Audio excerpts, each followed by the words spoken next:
بسم الله الرحمن الرحيم. اللهم صل على سيدنا ومولانا محمد وعلى آل سيدنا ومولانا محمد وبارك وسلم وصل عليه. رب زدني علما، رب اشرح لي صدري ويسر لي أمري واحلل عقدة من لساني يفقهوا قولي. اللهم الهمني رشدي وأعذني من شر نفسي. پرون سبق کې منګه خطبه شروع کړې و. موږ ویلو چې بسم الله الرحمن الرحیم او بل ور سبق کې موږ د بسم الله متعلق د با متعلق خبره وکړه. بیا اسم ما یرستو را روان دی الله متعلق الرحمن او الرحیم متعلق. په پرون سبق کې الحمد کې اول موږ د الف لام خبره وکړه چې الف لام په څو قسمه ده نو هغه پوره تفصیل موږ ویل. او بیا موږ دا وی چې دلته کې چې دا کم الف لام راغله په الحمد کې نو دا کم یو الف لام ده نو دا هم وی. دا غي نه بعد بیا موږ د حمد تعریف وکړو او بیا موږ د دې لله لپاره ثابتون ترکیب رب العالمین رب معنا وکړه العالمین مبارک وي العاقبۃ الف لام وی چې سره ای وزیر متقین مبارک خبر وکړه صلات او د رسول مبارک واسمع کو الحمد لله رب العالمین طول تعریفنا ثابت خاص الله لرا داس الله چې رب العالمین چې رب دې د ټولو مخلوقاتو والعاقبۃ بهترین انجام ثابت ته دا بهترین معنی په کې دا مضاف کوما حسن یا علی خیر بهترین انجام ثابت ته ثابت معنی جار مجرور للمتقین چې جار مجرور متعلقون په ثابتون پورې دا دغه معنی ده والعاقبۃ للمتقین او بهترین انجام ثابت ته د متقینو لپاره والصلاۃ او صلات ثابت وی درود ثابت وی رحمت ثابت وی علی رسوله فرسول دا الله باندې رسول هو انسان بعثه الله تعالى الى الخلق لتبلیغ الاحکام ومعه کتاب چې رسول دا انسان ته ویل کېږي چې الله پاک د انسانانو لپاره د تبلیغ د احکام لپاره را لېږي دا سره کتاب وي. وس دا چې دا درود دی په رسول دا باندې د رسول نه څوک مراد ده نو داغه وضاحت شوی دی په محمد صلی الله علیه وسلم باندې. نو دا محمد د رسول لپاره عطف بیان دی یا دغه لپاره بدل دی. تاسو ویلی دي چې د غیر مشهور نوم نو ورستو مشهور نوم ذکر کول د عطف بیان وای. لکه الله کې تاسو مثال ویلو په اولان امیر کې اقسم بالله ابو حفص عمر نو ابو حفص باندې نه مشهور په عمر باندې مشهور دی نو دلته علی رسوله باندې نه مشهور او په محمد مشهور دی نو دا عطف بیان شو. او په بدل په تعریف تاسو کړهول دغه چې بدل څه ته ویل کېږي چې په نسبت کې مقصود دا بدل وي مطبوع پکې د توتیه او تمهید د پار راوړل شوی نو دلته کې درود ثابت ته په محمد صلی الله علیه وسلم باندې اصل کې وضاحت زمونږ د دې ده اصل کې خبره موږ د محمد صلی الله علیه وسلم کو او دا غیر مکه د مطبوع راوړل شوی ده ها د پار د تمهید او د وضاحت پوه شئ. نو دا محمد یا خو عطف بیان ده او یا سره بدل ده دا رسول هنا او تاسو دا خبره کړې ده کدا عطف بیان شي او کدا بدل شي دا تابع ده او تابع د مطبوع سره په اعراب او په وجه الاعراب کې یو شان دي. تابع د مطبوع سره په اعراب او په وجه الاعراب کې یو شان دي. اعراب معنی مطلب کم اعراب چې په مطبوع باندې او په تابع باندې لکه علی رسوله محمدین نو پر رسوله باندې زیر ده کنه نو په محمد باندې به هم زیری صحیح شولا. او وجه د اعراب یعنی پر رسوله باندې د زیر د مجرور کېدو د وجه نه ده چې دا د اعلی حرف جر د لاندې راغلی نو محمدین دا باندې به هم د جر د اعلی حرف جر د ورستو دراتلو د وجه نه وي. والصلاة على رسوله محمد او درود ثابت وي پر رسول د الله باندې چې رسول څوک ده محمد صلی الله علیه وسلم و آله او په آل دا باندې آل په اصل کې اهلون وو یا آل په اصل کې اولون وو. آل په اصل کې سو اهلون یا اولون. آل چې په اصل کې اهلون وو نو دا صرفین وي چې خلاف قیاس حمزه دا ها په حمزه سره بدل شولا. په اهلون کې خلاف قیاس ها په سره بدل شولا په حمزه سره بدل شو جو څه جوړ شو اهلون څه جوړ شو بیا د امن ایمان ولا قاعده د ودینا چهره حمزه چې ساکنه وي د دې نه واقع بل حمزه متحرک راغلی وي نو دا حمزه د ماقبل حرکت موافق په فعل سره بدلول واجب دي. نو دا امن قاعده د ودینا منګه دا دویم حمزه په الف سره بدل کړه جو الون ته جوړ شو. پوه شو اهلون نه جوړ شو الون. ها دویم قول بګی دا چې دا الون په اصل کې اولون وو آلون بازل کې سو اولون واو متحرک ما قبل لري مفتوح قال باع قانون د وجنا الحمدلله قال باع قانون د وجنا واو په الف سره بدل شو جو آلون ته جوړ شو پوه شوي دویمه خبره په آل کې دادا چې د آل او په اهل کې څه فرق دی په آل او په اهل کې څه فرق دی په آل کې موږ درې خبرې کوو یو دا خبره موږ کوي چې په آل تحقیق نو آل کې موږ وی چې آل بعض اهلون یا دغه اولونو دویمه خبره مونږ کوو په آل کې او په اهل کې څه فرق شته او کنيشته لري او دریم نمبر خبره مونږ کوو چې د آل نه مراد څه شی نو په آل او په اهل کې فرق دار چې آل دا د ذویل عقول د لپاره راځي آل د چا لپاره راځي د ذویل عقول د لپاره راځي دویم آل د مذکر د لپاره راځي د مؤنث د لپاره نه راځي دریم آل دا اشراف د پار راځي اشراف یعنی معزز خلق د پاره برابر خبره ده که شرافت دنیوي ورته حاصلي او که شرافت اخروی ورته حاصلي لکه آل موسی او آل فرعون دواړه ویل کېږي آل موسی چې د خاندان د موسی علی السلام نوري ته د آخرت هغه شرافت حاصلو او آل فرعون هغه خاندان د دنیا شرافت حاصلو نو آل دا ذویل العقول د پار راځي د مذکر د پار راځي او د اشراف د پار راځي او اهل چې دا عام دي د اشراف د پار هم راځي د غیر اشراف د پار هم راځي د مذکر د پار هم راځي د مؤنث د پار هم راځي د ذویل العقول د پار هم راځي او د غیر ذویل العقول د پار هم راځي هغه پوه شو باندې آل او په اهل کې فرق دی آل د سره پار راځي ذویل العقول د پاره د مذکر د پاره اشراف او اهل چې دا عام دي ذویل العقول غیر ذویل العقول د پاره هم راځي اشراف غیر اشراف د پاره هم راځي او مذکر مؤنث د پاره هم راځي درېمه خبره د آل مصداق سره نو په یو روایت کې راځي چې د آل مصداق بنو هاشم دي بنو هاشم د پیغمبر علیه الصلاۃ والسلام نکو د عبدالمطلب سے پلار نه د دې پر خاندان کې چې څوک هم راځي نه دغه آل ته مراد ده دویم نمبر بنو هاشم ته مراد دي او بني عبدالمطلب ته هم مراد دي یعنی د عبدالمطلب سے کم اولادات مراد دي یو قول پکې دی دویم دریم قول دار چې دینه د خاندان د پیغمبر اسلام مراد ده یعنی د پیغمبر علیه الصلاۃ والسلام بیبیانه او د پیغمبر صلی الله علیه وسلم لوریانی او د لوریانو زامن دات مراد دي عترة الرسول ورته خاندان د رسول الله السلام چې هغه څوک دي ازواج مطهرات او پیغمبر اسلام لوریانی او بیبیانی او سلورم قول وغیرہ چې پیغمبر صلی الله علیه وسلم فرمای کل مؤمن تقی نقی فهو آلی هر مؤمن چې تقوادار وي هر مؤمن چې پرهیزګار وي بس دغه زما د آل دا زما د آل نه دی نو دغه خبره دا عام معنی ده کل مؤمن تقی فهو آلی چې پرې کې صحابه کرام ټول لاله او پرې کې تابعین عمره او تبع تابعین د قیامت دوره دی پورې چې کوم یو مؤمن متقی دی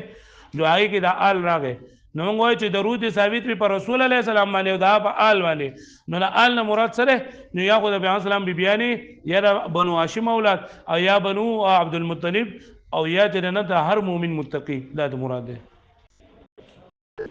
پوه شوي په آل کې موږ څو خبرې وکړلې درې خبرې وکړلې څو خبرې درې نمبر خبره څو وکړله چې آل په اصل کې سو او څنګه شو صحیح شو دویم خبره موږ څو وکړله په آل کې او په آل کې څه فرق دی دریم خبره موږ وکړله چې د آل مصداق څه شی دی دا بیا چی جواد یخته کودلې نه کړم بچو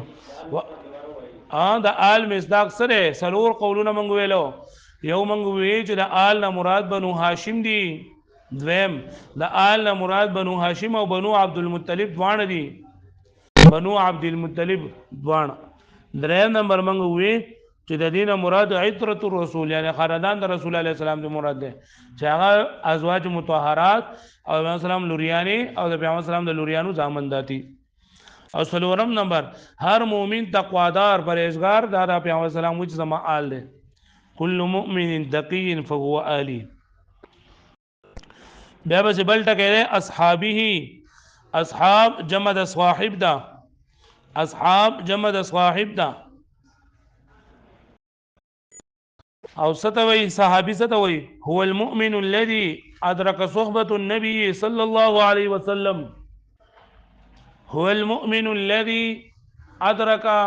صحبة النبي صلى الله عليه وسلم. هو المؤمن الذي أدرك صحبة النبي صلى الله عليه وسلم مؤمنا به ومات على الإيمان. هو المؤمن الذي أدرك هو المؤمن الذي أدرك صحبة النبي صلى الله عليه وسلم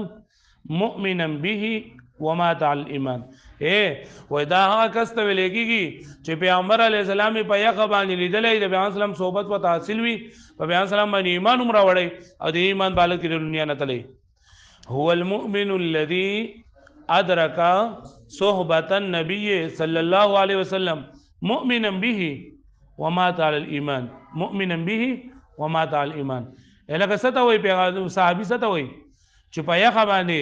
پیغمبر علیه الصلاۃ والسلام ملګرتیا ورته حاصل شوي، دا صحبت ورته ملو شوی، ایمان یې پرې راوړی او په دې ایمان باندې د دنیا نه هم تللی. اوس یو سړي پیغمبر سلام لیدلی دی خو په خوب کې لیدلی دی، نو ته صحابي ویلی کېږي؟ د پیغمبر سلام صحبت ورته حاصل دی، پیغمبر سلام سره ناس پاس دی خو ایمان یې پرې اندر راوړی، لکه ابوجهل دی او دا نور ګڼ کمانچه شول، نو هغو ته صحابي ویلی کېږي اگر چې پیغمبر سلام سره ناس ته پاس ته هر څه کړي ده. او دریم نمبر چې ومات علی الایمان، چې دی په ایمان باندې مړ ایمان یې راوړی دی، پیغمبر سلام ملګرتیا هم کړې ده خو لکه بیا وروسته مرتد شوی دی، نو صحابي ورته وایي. نو صحابي څه ته وایي چې هو المؤمن الذي أدرك صحبة النبي صلى الله عليه وسلم مؤمنا به ومات على الإيمان. نو ای درود ثابت وي د پیغمبر سلام په خاندان باندې او د پیغمبر سلام په ملګرو باندې، ملګری اجمعین ټول. نو اجمعین تاسو ویلو چې اجمعوا اقطعوا ابطعوا ابصعوا، دا څه شی دی؟ دا تاکید معنوي دی. سری تاکید تاسو ویلو چې د مخکې خبرې دا مضبوطوالي د پاره راځي، په مخکې خبره کې څه دغه وي څه شک شوبې پکې، دا تاکید دا شک شوبې ختمول لپاره راغلی. تاکید په څو قسمه ده؟ په دوه قسمه ده. کم دي؟ تاکید لفظي، تاکید معنوي. تاکید لفظي په تکرار د لفظ سره ویل دي، تاسو ویلي دي جاءني زیدون زیدون، او تاکید معنوي په اتو الفاظ سره. کم الفاظ دي د تاکید معنوي؟ كل اجمعوا اقطعوا ابطعوا ابصعوا كلا كلتا كلا داو کنه، دا الفاظو کنه. ها بیان دغه دا سویو چې دا اجمعین دا اقطعوا ابطعوا ابصعوا دا اجمعین بغیر ناراضي. نو وایي چې او اصحابه دا مؤکد شو، مضاف مضاف الیه دا څه شو؟ مؤکد. او اجمعین ولا څه شو؟ تاکید شو. لکه پوښتنه ویلې معنی نو سه والصلاه او رحمت ثابت وی علی رسوله، فرسول دا الله باندې چې څوک دی محمد صلی الله علیه وسلم دی، و آله او په خاندان دا هغه باندې، و اصحابه او درود ثابت وي په صحابه او دا هغه باندې اجمعین چې ټول دي. اما بعد دا اجمعین چې دی دا راوړی د دې لپاره دی چې رد راشي په شیعاګانو باندې. شیعاګان چې دي هغه بعض صحابه کرام دا هغوی لکه دغه کوي، د بعضو فضیلت ثابته او د بعضو نه ثابته، لکه حضرت علی رضی الله عنه مني، اهل بیت مني، نور نه مني، او بعض بګی دي چې هغه اهل بیت نه مني او نور مني.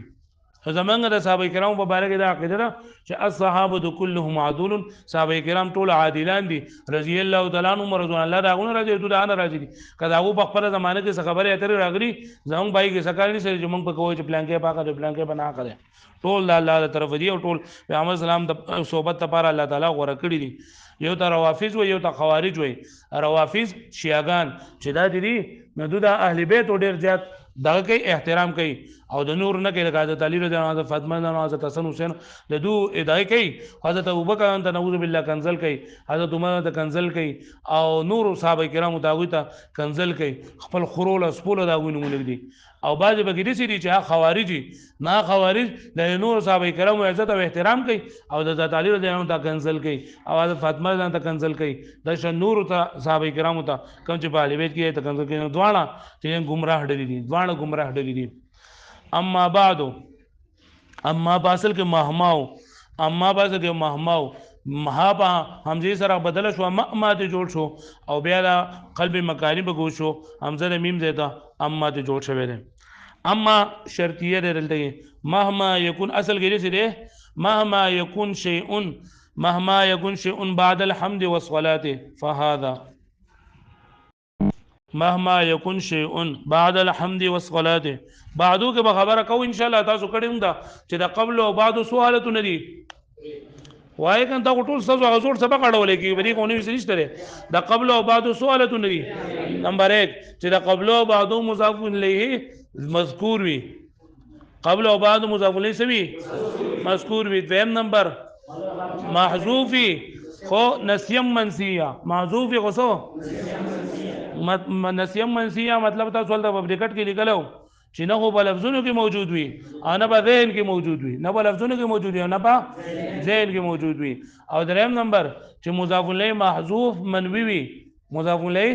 محذوف منوي وي کوم حالتونه کې معرب دی کوم کې مبني دی قبل او بعد په اولنی دوه حالتونو کې معرب وي په اولنی دوه حالتونو کې یعنی کله دی مضاف الیه مذکور و جو معرب دی هغه مضاف الیه محذوف نسیه منسی و جو بیا هم معرب دی او کچرتا د دې مضاف الیه محذوف وا او منوي وا یعنی پنځت کې موجود وا حذف کله شو په لفظونو کې نه وا او پنځت کې وا نو بیا به دا مبني وي په علامه درف باندې مبني په ضمیر سره نو له اما بعد الحمد والصلاه بعد الحمد والصلاه یعنی مضاف الیه لکه محذوف تھا هغه محذوف څه شی دی نو څنګه پنځت کې چې حمد والصلاه یعنی دا حمد والصلاه نو ورستو او دا اما چې دی کنه تاسو ان شاء الله پروس کال وینم نه مل لبه مکو اما دا چې دی نه یا خو تفسیری راځي فمنهم شقي وسعيد اما الذين شقوا ففي النار واما الذين سعدوا ففي الجنه او یا اما چې دا شرطیه راځي اما سره دي دلګي ما شرطیه ده اصل کې تقدیر د عبارت ده مهما يكن شيء بعد الحمد والصلاه فهذا مختصر مضبوط في النحو یعنی د حمد او صلات ورستو قبل څه شي هغه دا کتاب ده پوښوي اما بعد یعنی د حمد او صلات نه ورستو د حمد او صلات نه فهذا مختصر پس دا کتاب چې هذا اسم اشاره ده مشار الیه د دې هغه د کم چې مصنف رحمت الله علیه ذکر کړی دی اصل کې دې هذا الكتاب الذي صنفه کتاب مختصر هذا الكتاب الذي صنفه هذا الكتاب الذي صنفه بیا دا خطبه په دوه قسمه ده یو ته خطبه ابتدایي وي ایه ته خطبه الحاقي وي خطبه په څو قسمه ده په دوه کم ده ابتدایي او خطبه الحاقي خطبه ابتدایي دي ته ویل کی کنه چې په ذهن کې د سرنا په ذهن کې یو خبره موجوده ده خو لیکل ځای نه راړولې نو دغه ته خطبه ابتدایي وي او خطبه الحاقي دي ته وي چې کتاب لیکل دی او په اخر کله د خطبه نه به پاتې شي راځو خطبه په کولی کا نو دل کې که خطبه الحاقي وي نو بیا هغه کم چې د مصنف په لاس کې چې دا کم دی هغه ته دا هذا الذي صنفه الكتاب او کچرته دا خطبه ابتدایي نو بیا به دا هاذا مشار الیه هغه سوچونه هغه خبرې به کم چې د مصنف په ذهن کې موجود دي چې زبردي کم دا خبره پوه شئ هذا اسم اشاره د مشار الیه څه شری نو دوه خبرې دي چې دا خطبه الحاقی ده که خطبه الحاقی نو بیا ته مراد دا کتاب د کم چې مصنف لیکل دی او که خطبه ابتدایي نو بیا به دا هاذا لپاره مشار الیه څه شي هغه خبره کم چې د مصنف په ذهن کې موجود دي هذا دا کتاب یعنی هر هغه څه چې کم په ذهن کې موجود دي د مختصر دی مختصر څه ته ویل کېږي مختصر هغه کلام ته ویل کېږي چې د حشو او د تطویل نه خالی وي د حشو او د تطویل نه سوي حشو او تطویل چې د حشو او د تطویل نه خالی وي نو دې ته څه ویل کېږي حشو د څه لیکل کېږي حشو او تطویل دې ته وایي تطویل دي ته وایي مختصر چې الفاظ لږ وي او معنی ډېری وي مختصر څه ته وایي چې الفاظ لږ وي او معنی ډېری وي چې الفاظ لږ وي او معنی ډېری وي او په دې کې د څه زیاتوالی نه د حشو د تطویل نه حشو هغه زیاتوالی ته ویل کېږي چې په غیر د فائدې نه ذکر وي حشو هغه زیاتوالی ته وایي چې په غیر د فائدې نه ذکر وي خو متعین وي خو څه وي او تطویل دی ته وایي که نه هغه اوږدوالی چې بغیر د فائدې نه ذکر وي او متعین نه وي لکه پوه شوئ بعض ټایم کې سړی بې فایدې لګي که نه یو خبره یې لکه زه ورشه ماله اوبه راوړه نو دا اوس دا لکه مختصر خبره ده اوس تا ته دی مې د دې ځای نه لاړ شه ګیلاس را واخله بیا بهر ته وځه هغه خوازې ته لاړ شه بیا به دې طرف ته راشي بمبې به لګېدلي کولر به لګېدلی دا کولر به ګیلاس پورته کېږي بیا بمبه کولاو کې اوبه به ډکې کې بیا به ګیلاس په رونیسي په دواړه لاسه باندې به ماله راوړي اوس دا خبره اسان ده که لکه ورشه لاړ شه اوبه راوړه دا نورې خبرې په خپله په دې کې راځي که نه نو دا نورې چې ما ووې دا تطویل دی بې فایدې خبرې دي خو دغه بې فایدې خبره به یا متعین وي یا به نه متعین که متعین وه جو بیا ورته حشو وي او که نه متعین جو بیا ورته تطویل وي په دې خبره باندې پوه شوئ یا دغه پوه شوئ نو زما دا کتاب چې دا مختصر دی مختصر څه مطلب دی چې د حشو او د تطویل نه قائل دی مطلب زیاتې ګړي خبرې پکې نشته دی او مختصر څه ته وایي چې الفاظ پکې لږ وي او معنی پکې مضبوط معنا لیکلی شوی دی محفوظ کړلی شوی دی مضبوط معنا ضبط کړلی شوی دی ضبط کړلی شوی ضبط الګ خلک وایي سبق دی ضبط کړی دی کنه موږ ته ضبط کړی روح کړی دی ولکه سبق دی ضبط کړی ضبط نه دی ضبط وای سبق دی ضبط کړی دی کنه مطلب په خپل ذهن کې راګیر کړی دی کنه مضبوط معنا محفوظ کړلی شوی دی لیکلی شوی دی فی النحو په نحو کې پس کې لیکل شوی دی په نحو کې یعنی په علم النحو کې لیکل شوی دی نه نحو په لغوي معنی اصطلاحي معنی ویل شوی دی کنه ها وس مخکې دي چل کړه جماعت فيه مهمات النحو جماعت فيه ما راجم کړي دي فيه په دې خپل کتاب کې مهمات النحو هغه غټه غټه خبره د نحو مهمات د مهمت جمع ده غټه خبره ته وای اهم خبرو ته وای مقاصد ته ویل کېږي چې ما بدې کې مقاصد د نحوی را جمع کړی دي چې ما بدې کې سره جمع کړی دي مقاصد د نحوی به ان شاء الله تاسو وایي چې المقصد الاول في المرفوعات المقصد الثاني في المنصوبات المقصد الثالث في المجرورات نو دغه ما دغه وای مقصد نو لکه پوه شو دې باندې چې ما را جمع کړی دي بدې کې مقاصد د نحوی هغه غټه خبرې د نحوی مضبوطه خبرې د نحوی علی ترتیب الکافیه په ترتیب د کافیه باندې کافیه دا یو اهم کتاب دی په درېمه درجه کې ویل کېږي او دا دغه چې کوم دی شرح جامی په څلورمه درجه کې بیا کوم کتاب ویل کېږي هغه د دې کافیه شرح ده نو دا کتاب چې ما لیکل لري نو دا ما هم په ترتیب د کافیه باندې لیکل لري په ترتیب د کافیه باندې مطلب لکه غټه خبرې نه دي دا به لکه په اکثر ځایونو کې ما د کافیه په شان لیکل یعنی کافیه چونکه عظیم کتاب دی او کافیه چونکه په علم النحو کې د ټول مضبوط کتاب دی د دلایل په اعتبار سره نو د خپل کتاب نسبت هغه ته کړه دی چې لکه زما د کتاب ګورم د سیاق خالي خوانه دی دا ګورم ډیر عظیم کتاب دی ځکه چې کله د اوسیز نسبت بل څه ته وشي نو په دې نسبت سره په اساس کې دغه پیدا کیږي عظمت پیدا کیږي لیواله پیدا کیږي لکه مونږ وایو بیت الله نو بیت الله چې کله د بیت خو اصل کې ولېږي کور ته او چې کله د بیت نسبت الله ته وشو نو پای کې لکه دغه پیدا شو عظمت پکې پیدا شو لویواله پکې پیدا شو دغه شان دوم د خپل کتاب نسبت چې دا کافی ته کړه دي چې څنګه کافی عظیم کتاب دی دغه شان زما دا کتاب هم سره عظیم دی نو اعلی ترتیب الکافیه په ترتیب د کافیه باندې خدا کافیه دا ترتیب ته په اکثر ځینو کړه دي په ټولو خبرو کې نه کړه لکه مطلب ال دغه پای کې اول مرفوعات بیا منصوبات بیا مجرورات بیا تنه توابع دي بیا بس مبدی نه دغه شان پدې کې دا پوه شوي نور ډېر خبرې پدې کې دي چې پای کې نشته پدې کې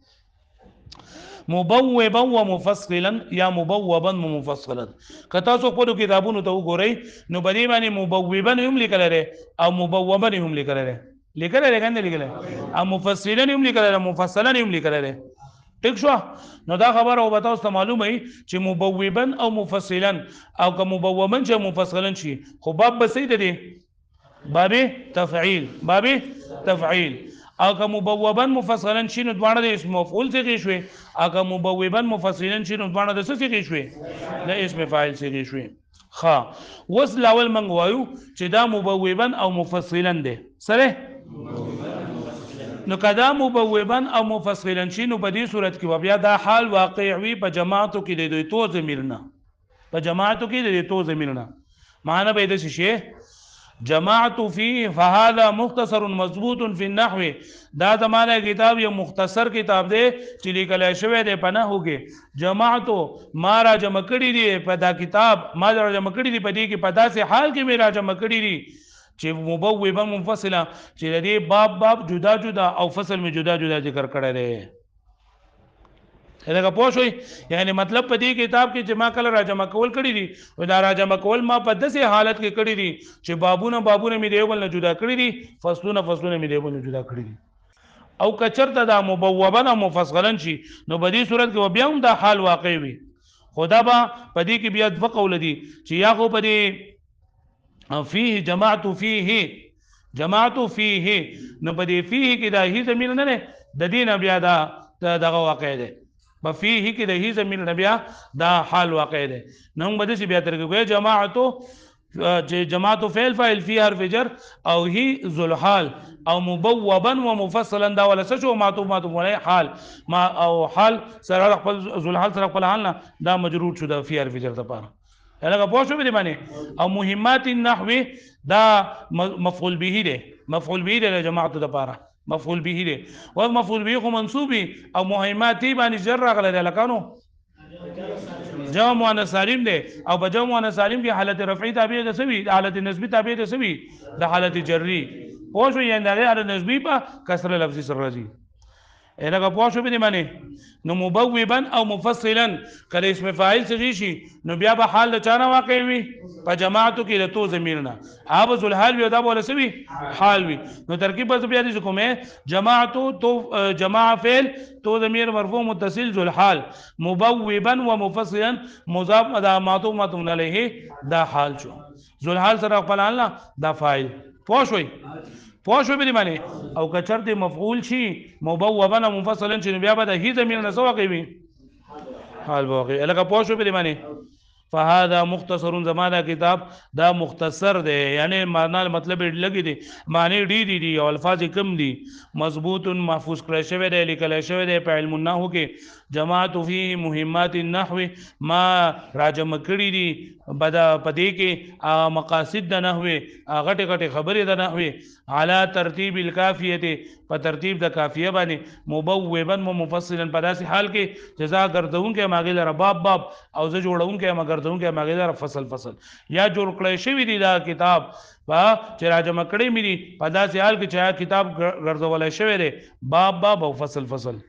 بعبارت واضحه وواضح عبارت سره بعبارت واضحه بعبارت واضح سره واضح عبارت دی ته لګيږي چې پای کې شک او شبهه پکې نه سپټ پانا پکې نه مع ایراد الامثله سره دا راوړلو د مثالونو نه امثله د مثال جمع ده سره دا راوړلو د مسائلونو د امثله د مثالونو فی جميع مسائلها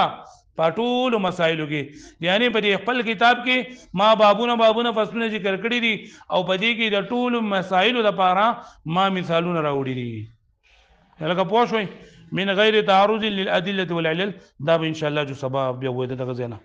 لکه پوه شئ تاسو اوس به ترجمه ته وګورئ الحمدلله رب العالمین ټول تعریفونه خاص الله تعالی ثابت دي چې رب د ټول مخلوقات له والعاقبه للمتقین او بهترین انجام ثابت ده متقین لپاره والصلاه علی رسوله او درود ثابت وي پر رسول الله باندې چې محمد صلی الله علیه وسلم ده او آل او د آل باندې او اصحاب دا په صحابه کرام باندې اجمعین په جمع باندې ټول اما بعد ورسل د حمد صلاتنا فهذا مختصر دا کتاب یو مختصر کتاب ده مضبوط چې لیکل شوی ده فی النحو په علم النحو کې جماعت فيه ما را جمع کړي دي فيه بدی کې مهمات النحو د نحو او مقاصد غټه خبره اهم خبره على ترتیب الکافیه په ترتیب د کافیه باندې مبوبا ومفصلا په داسې حال کې چې بدی کې بابونه ذکر کړل شوی دي او فصلونه ذکر کړل شوی دي به عبارت واضحه په قولا او صفا عبارت سره مع ایراد الامثله في جميع مسائلها سره د دین چې راوړل شوی دي مثالونه په ټولو مسایلو کې لکه پوه شئ نو جماعت ایراد الامثله مع مضاف ایراد الامثله مضاف لري نو د دې وجه نه دا مجرور وي فی جميع فی حرف جر ته جميع مجرور ده یاد بشي دا واړو شابه زر